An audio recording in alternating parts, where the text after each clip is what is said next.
how the bedroom environment affects sleep. Darkness is super important because even the smallest amount of light can be activating to the brain. This is all the research that we're hearing about screens before bed, and blue light, especially electronic light, is particularly activating to the brain because it mimics sunlight. It's more activating. So that's obviously the big things are screens, closely held screens. This is a parent, really important thing for parents. When we have when we're working on our laptops right before bed, even an hour before bed, or checking our phones, looking at Facebook on our phones, texting, that blue light is incredibly activating, and it's not just right before bed. It's something that if you can give yourself an hour before bed where you shut off your phone, you don't look at your laptop, you read, even watching TV is better because it's further away from your eyes. It can make a really big difference. So same thing applies for kids, that not having screen time, but then also using blackout shades because street light can be very strong. Morning light can be very activating. Even the tiniest little rays of sunlight in the morning can make it more likely for your baby to wake up early. So stacking the deck in your favor and making it super, super dark in the room. And then also all the electronics that are in the bedroom, the wipe warmers, the monitors, they all have those blue lights on them. So it just, do a survey. Like if you at bedtime think that the room is dark and then go in the middle of the night and notice there's like this glowing, like, I don't know, everything has a glowing light on it. We do sleep consults with people. Oh yeah, the room's really dark. And we're like, show us, even for nap time. Yeah, and there'll be like stars projected on the ceiling. It's not dark at all. Humidifiers are the worst too. Right. I always put the tape over it. Yeah, you can put tape over them. Exactly. But I always think, like, you ever been in a hotel room where you slept till like 10 in the morning? I actually now, because of this, I examine, like, how do they do it? But a lot of times people think they have their room blacked out and really dark, and they don't. But we've had so much success with sleeping so much better when it's dark. And it turns out it's healthier for us to sleep in a really dark room. With no nightlight. No, they don't use nightlight. When they're older, if they start developing a fear of the dark, you can use a very, very low nightlight, but babies don't need nightlight. You can also get a little red bulb for nightlights because the white or blue light. Right. Red light is better than Right. warm light is better. So if you're teaching your kid to sleep in a completely blacked out room, but you travel a lot, I mean, isn't that a... Garbage bags and painter's tape. Take and pack in your suitcase. Which is blacked out of your Where are you staying when you're traveling? Hotels or anywhere? Usually Different hotels. places? Typically depends, Airbnb, depends on the thing, but like, I don't think I'm gonna add garbage bags and painter's tape to my list of other crap I'm hauling with me, so is there any other I've seen, solutions? like on Amazon, they have like portable blackout curtains. I've seen those. I considered buying them for my kids, but I figured out something for that. I've it's seen them basically- too, yeah. So we really have to like, Well, you don't have to, but we're just giving you like But that's ideal. what the science is really teaching us is how activating light is. Lighting, what Heather was talking about earlier. I mean, light actually tricks our brain into thinking it's time to be awake. It suppresses the release of melatonin and it makes it harder to sleep. So, some people will say, well, I don't want to get my kids so reliant on such a dark Right, room. that's what And my you can concern is. totally try that. I've just had it turn so many kids sleep around, and the research, we're mammals, we're meant to sleep when it's cold and dark. And so, And aren't there studies that show that the quality of sleep is better too in dark, not Yeah. just the quantity of sleep? yeah, sleep is better. for adults as well as kids. Yeah. So it's like we're living in a world that's so artificially light, even in the Right. middle of the night. The cities especially. Yeah, it's so bright. So it turns out that the natural darkness is healthier for lots of reasons, and it'll be interesting to see how that research continues to come in. Because there's a researcher at UCLA doing studies on women and breast cancer and sleeping in dark rooms. So who knows? Shift work. Yeah. mentioned cold as well. My Yeah. wife and I always have the debate if it's too hot or too cold. Cold, whoever says the cold one is probably right. Yeah, how cold are you, like, is there? 65 to 68 is the recommendation, Right. which feels chilly and, Super cold. you know, yeah, it's good For for babies? babies. I will. Wait, Yeah. You can show your wife the video. 65 to 68 for babies? Yeah, it's safer. At night? I've heard that, yeah, it's Yeah. like, It's an and American for Academy of adults Pediatrics. too, right? It's just Sleep for safety. adults, it's better, we mostly sleep better when we're in a colder environment. So it's better for sleep and it's safer for babies. And so parents a lot of times will ask us what to wear. Right. You wanna hold it? Yeah. So if it's cold at night, you can start, we like babies who are old enough to move around in their crib and are unswaddled to be dressed in a way that they can move around the crib freely, which is why we're not huge fans of sleep sacks, because they can get kind of tangled up in sleep sacks. So we love, like the first layer would just be like a cotton PJ, like this with feet. And if it was like a warmer summer night, this would be plenty. And then if it's cold, then you can put a blanket sleeper over the cotton. And again, this has got long sleeves and long legs, so the baby's free to move around the crib and not get tangled up in what they're wearing. And these, they make these things all sizes, and they're essentially wearing their blanket, and they're very warm. The room can easily be 65 degrees, and they'll be perfectly warm. Don't gauge by feeling their hands. Put your hand down and feel their chest and their back, which is also a good way to find out if they're overdressed, because if they're sweaty, they're overdressed or the room is too hot. So it's a myth that babies have to be hot and overdressed. It doesn't help them sleep. They're especially likely to wake up in the second half of the night if they're overdressed and warm. But then the good news is that fits right in with the SIDS precautions too. So. I have a question for the younger ones with feeding with the lights on. We're going from like the bassinets in our room to the nursery, and in the nursery we have this light that's always on, and it's probably bright. Should we Always on be- even in the night? Well, yeah, we have like on a timer at night, so when one of us, we're kind of switching off feeding, so I'll wake the boy, and then while he's done finishing with the boy, I'll start the girl, or vice versa. But we go into the nursery To for do the feeding and then. yeah, and it's brighter in there, and then come back into the bedroom when it's dark. So you do the feeding in the nursery where it's brighter and then you put them back down in the bassinet where Yes. it's. So should we have that light off when we're going in? I think you could can you dim it more, Yeah. or maybe put like a little red light bulb in one of the, as Like a little night light. Because usually once your eyes have adjusted, even a tiny light, Exactly. you can at least see where you are and not trip over anything, and then, yeah. Yeah, you don't want to trip as you're getting there. They make this teeny tiny little light. Does anybody have one of those? It's like a little clip-on light that's just enough so that you can like see your baby to pick them up. I don't know if that would be enough for you to like get yourself into another room. But yeah, the overhead light is probably a lot, you know.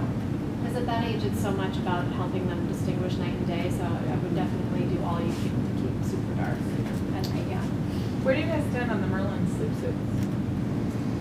What? You know, I only really would imagine using the Merlin for a very young baby who doesn't like to be swaddled, because the Merlin kind of holds their Right. arms out. So, my goal is for them to Well, because he can eat mine's teething right now, one of them, and he can eat his hands, he can move his hands, he can kick his legs in the Merlin sleep suit, no problem. But I also want them to start moving. My goal is for them to be Yeah, sundials in it. We were watching him on the monitor, and he was getting so sweaty and so frustrated in the swaddle. He was waking up with the swaddle lines across and like trying to get out one arm or take his whole shirt and the swaddle off. Like the swaddles, we were done. Can Yeah. he roll to his belly? No, Okay. not in. One of them can roll over, not in the suit. He can roll Yeah. around all day, but when you put him in the suit, he hasn't been able to roll over Right. yet. So that's the only thing, is that eventually when they can roll to their belly, it's a really good thing for sleep, Uh-huh. usually. So, I think it's kind of like, as long as it's helping, then it's great. And when you get to the point where you see that they're able to roll, you want to just encourage that. So taking off the suit and probably going through a little bit of a bumpy period of, new freedom and what do I do with my limbs.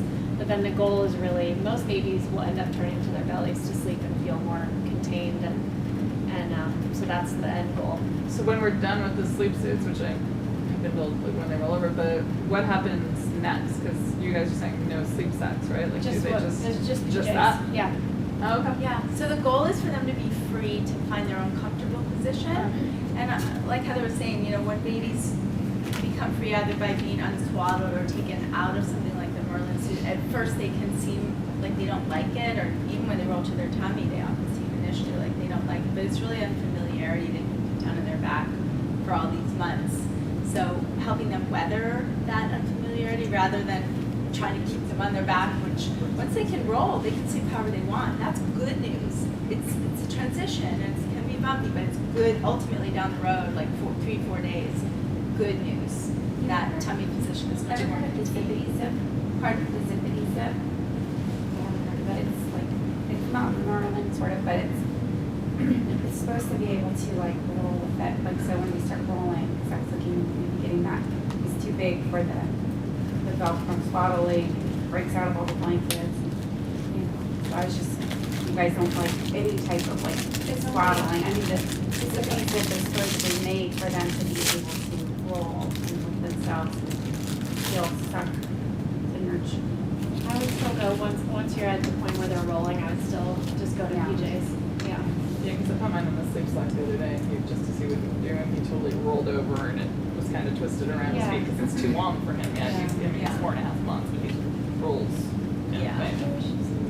Yeah.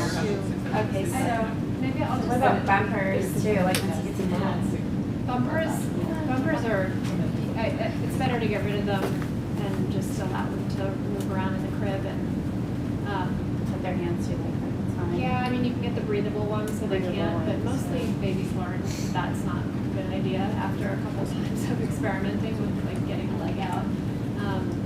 Overall, I think bumpers can go, because eventually they're gonna be able to, you know, they're not safe to have anyway, so.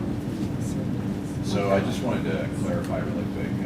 So you're saying that as soon as they roll over onto their bellies, that's okay, right? Yeah, However, where does the concern about SIDS kind of come into play? Because, you know, Yeah. I've been learning that if they have to be on their back yeah. to a certain age, you know, to prevent SIDS. So I just kind of want to be able to get a clarification Yeah. on that. I know, it's a little bit tricky, but the recommendation is that once they can roll to their bellies, that you don't have to roll them back. Probably mostly because it's you know, it's a losing battle of rolling, so you can, you know, if you feel uncomfortable, how old is the baby? Almost 4.5 months. Okay. And actually the Miracle sleep suit prevents them from, Oh, okay. you know, rolling. So, you know, At the 'cause point there's a where they're concern, in- because he'll roll immediately and Yeah. start crying, because, you know. Something that you definitely want to do, the recommendation is let them roll. That's great, I mean. Even if they can't roll from front to back yet, like they can only, like mine rolls from back to front, gets stuck on his stomach. Uh-huh. And he'll stay on his stomach till he's super frustrated. As soon as I pull him back, he immediately rolls back. He loves being on Yeah. his stomach.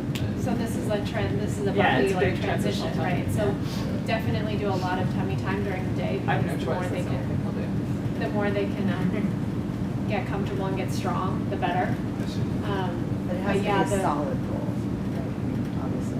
Yeah, yeah, but once you see rolling, you know, Yeah, it's definitely hard because we have this idea in our head they're supposed to be on their back, but it's not forever, and they're gonna show you when they're ready.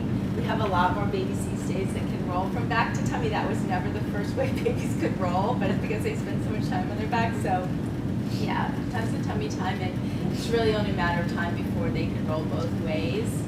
If the room is cool and the room is, you've got a little bit of moving air and nothing else in the crib, and they're dressed in a way that they can move around, they can, as soon as, you know, but if they can get to their tummy on their own, the rule says they can stay there. But we should always lay them down on their backs, is that correct? Yeah. And then it's up to them to roll. even if they right away will Yeah. roll, yeah, that's still At what age does that stop?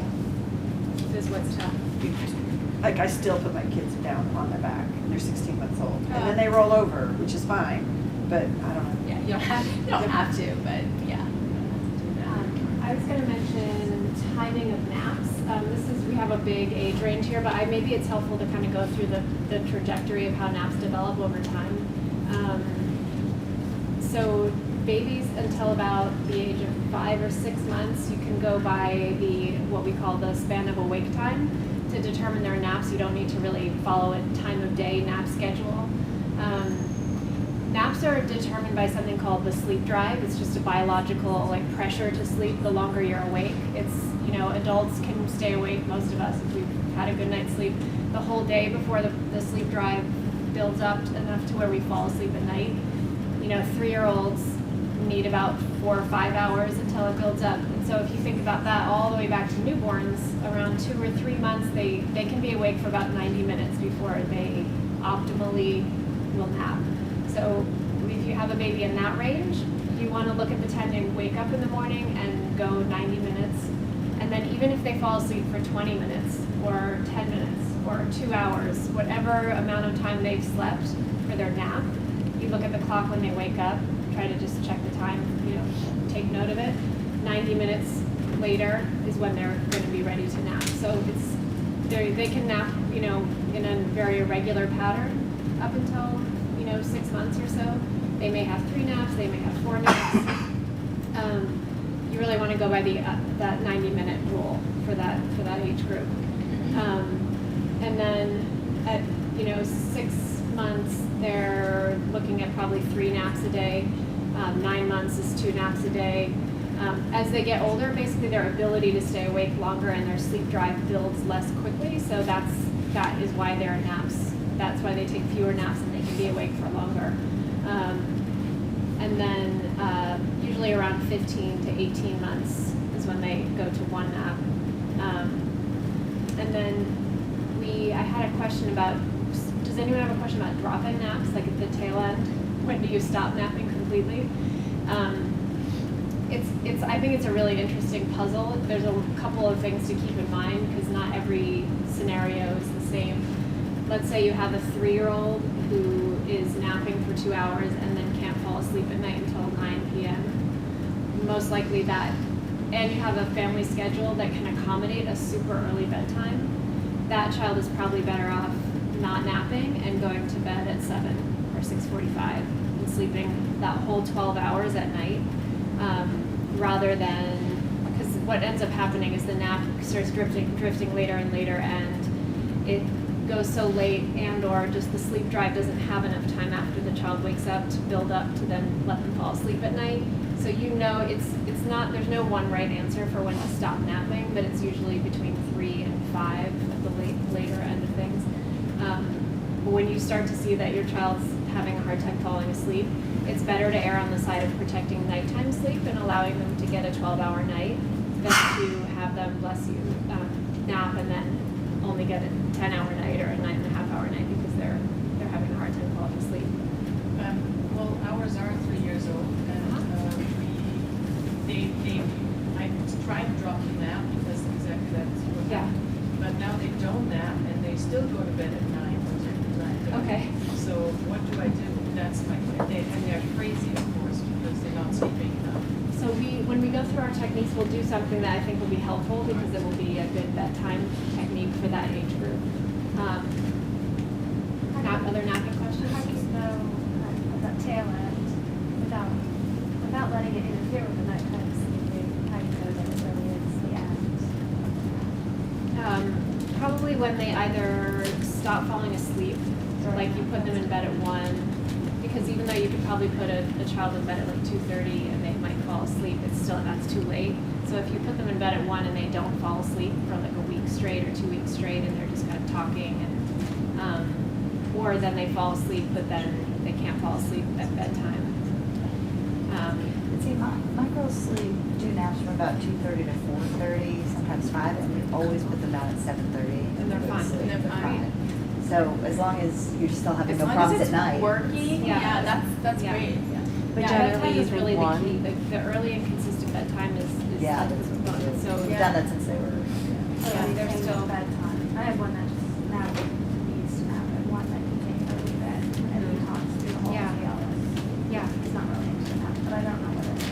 It isn't a growing. Sometimes there's a nap strike period, and we always caution parents not to immediately think that means a nap is about to be dropped, because often it's just a natural thing that will go away if you just keep the schedule. Okay. So don't jump too quickly to getting rid of a nap. And if he's willing to sit and be That's actually a great, just break Right for now, him rest anyway. time is It's a great. rest time, yeah. Yeah. But generally, you think 1 PM is like the latest for a nap? Maybe, I mean, that For sounds most- like, for yeah, most for kids most, it is. maybe 1:30 at the latest. I mean, we're usually waking them up by 3:30, so even if your child fell asleep at 2, they might naturally sleep till 4, but you can wake them up a little earlier so that Always our protect outliers.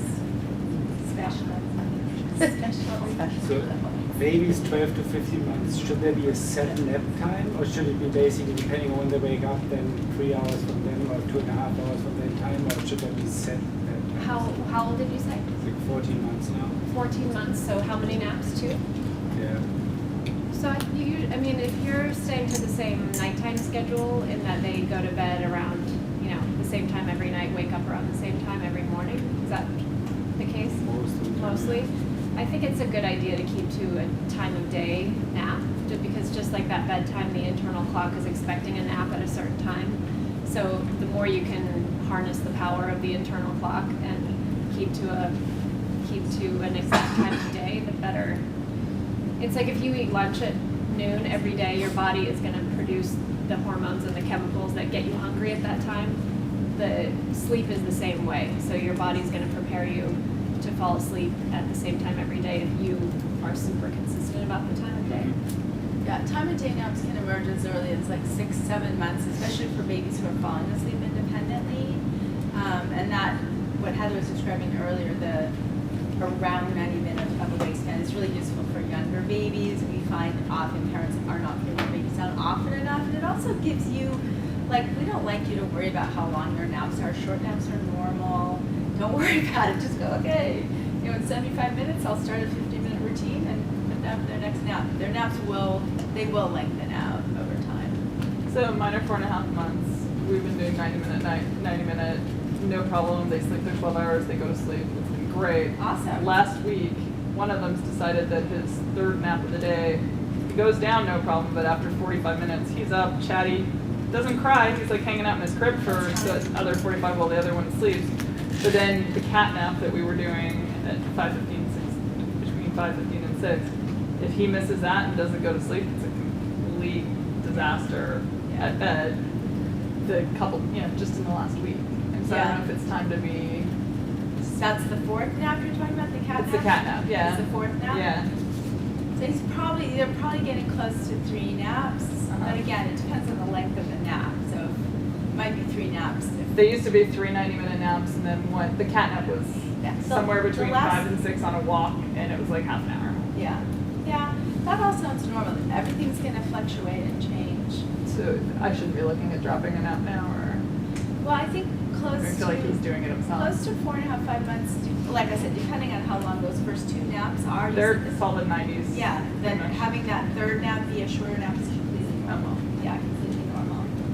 17-month-olds, they look like they've been trying to drop it nap for the last 3 months. Yeah, they're right at that age, 15 to 18 But months. it's weird because so sometimes one doesn't sleep in the morning or doesn't sleep in the afternoon. But typically speaking, they sleep better in the morning than in the afternoon, which doesn't make sense because the whole sleep cycle. It can go both ways. It can go. Usually the morning is actually a better nap time. There's something about the circadian rhythm that keeps us drowsy in the morning and makes it easier to fall back asleep for that first nap. So it's usually the second nap that goes first, that is dropped first. But when do we know? And also, does that mean we then push back the morning nap towards the middle of the day so they can kind of get the? I would kind of if you see a pattern of maybe not falling asleep for a week or 2 straight, then I would shift. Then I would start shifting. And you just start pushing the morning back towards noon. Yeah, you would go to 11, Okay. and then gradually. And if our daughter, in this case, is just sitting there talking to herself for an hour, that's totally cool. Right. Yeah, definitely. It can take time. The transition from 2 to 1, it's not clean. It can take quite a bit of time. Do you want to describe the soothing? Yeah. Okay. So for our parents with babies under 5 months, we have a technique called the soothing ladder, which is designed to do exactly what we described to you earlier, which is to during those early months, your baby's skills and ability to fall asleep independently are emerging. So a lot of sleep, books will just say, oh, do whatever you want until they get to be 4 or 5 months, and then we'll just sleep train them. But we don't believe in that because these abilities are emerging during this time. So maybe your 3-month-old is ready to be put down a little bit away. So the soothing ladder is, imagine a ladder, and it's like a hierarchy of what you're going to do. And at the bottom of the ladder is the least intrusive thing you do when your baby wakes at night, or if you try putting them down at the beginning of the night awake. So it means you go in the room, and your first thing might just be at the very bottom of the ladder, might just be your presence, might be the sound of your voice, or a shushing sound, might be the next step up, might be, just a touch. Next step up might be a little jiggle or a back rub. So as you climb the ladder, you're doing more and more.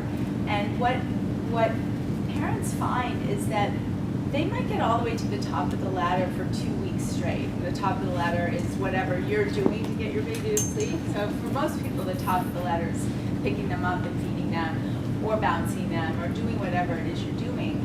But then after maybe on the 15th time you're climbing the ladder, you're only spending like 15 or 20 seconds on each step.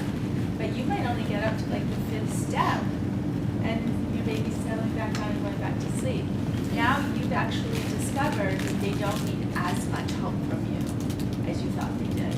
If you just kept doing the thing that's on the top rung every single time, then it becomes automatic, and now you've got a 5-6-month-old that you're still doing that for every single time, and that's where the sleep association gets developed. So the soothing ladder is designed to help you discover your baby's emergent capacity. And it's really like moms, if there's something visual about it, parents just love it. It really gives them a real tool, and they love using it. They love discovering, oh, I didn't get to the very top, last night, or that kind of thing. So the soothing ladder is one of our favorite tools for the 0 to 4, 0 to 5 months babies.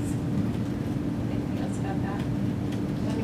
Do you have a question, or because you have a 2-week-old, right? So this is like perfect. I mean, so little. 2 weeks is so Or little. like I but- hear them cooing, it wakes me up, and my husband sleeps through it, and I think, okay, is something wrong? And I get that, and I don't want to get up and look because I'm Yeah. still like C-section recovering. So I'm like, okay, I'll give it a few more minutes, and then sometimes they soothe themselves, but I was in the ICU, so they started with the pacifier at the hospital, or we wanted them to have the pacifier. So now it's something I feel like they're dependent on, and they wake up when it falls off the mat. Sure. So taking that away, I think, will be a big start.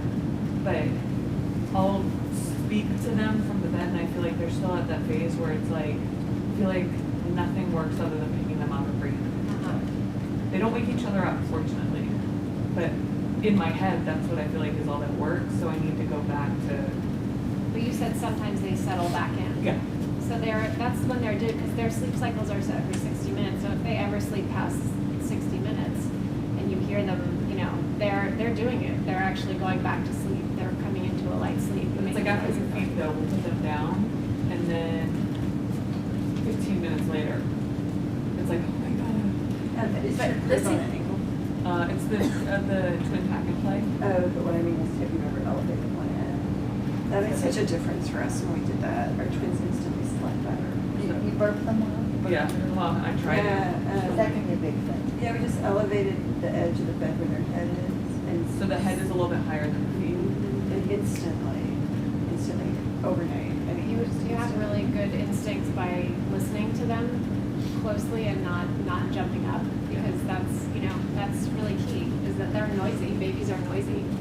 They're not how when we're in REM sleep we can't act out, like we're paralyzed basically. We have muscle paralysis when we're dreaming, thankfully, so we don't act out our dreams. But babies don't have that mechanism, and so they can make all kinds of noises and even open their eyes or do all kinds of things, but they're really still asleep. So giving them a little space, and that's great. rushing it too quickly can interrupt just a normal baby. Nobody ever told us how noisy they are. So that one alone, we call it discerning your baby's sounds, and this applies to all ages.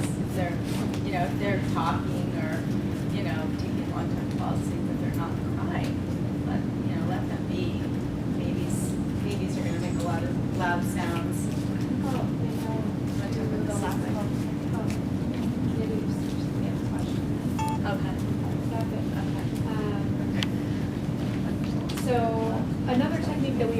it's just so for people who have toddlers or preschoolers, does anyone have a hard time with bedtime routine? Like getting bedtime routine? I drag it out. Randomly just raise my hand with everything. Just a little, right? Chime in.